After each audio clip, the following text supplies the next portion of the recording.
Hi, I'm Crystal, and today I have a case study on faux postage.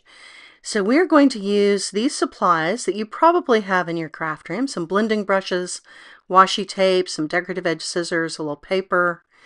I've got my stamp cleaner out, and this is the cheapest synthetic chamois meant for washing your car. You find that in the auto supply section.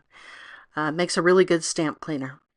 So all we're going to do to make this faux postage is we're going to do a little stamping, and I'm using fun stamps that I got from Laura's Plans and Crafts. And here is what I'm going to be copying. So this is from Waffle Flower, and you could easily spend over $1,000 on their postage collage products. I'm sure they're fabulous products, but we're not going to do that. We're just going to take the washi tape and section off the page. And we're going to do that in lieu of having a specialized stencil of any kind. I'm sure you've got some washi tape around. I mean, maybe I'm projecting. I have a lot of washi tape. I don't know why I have so much washi tape. I don't use it enough.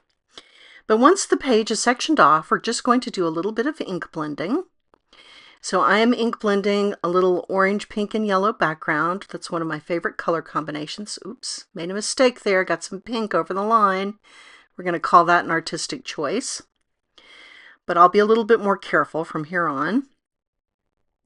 So just getting that ink blended background down using some makeup brushes. If you don't have makeup brushes, sponges also work very well. And then I'm going to peel off the washi tape, and you can see that our little stamp blocks are in place. And then we're going to put the images down. So here's my stamp blocks.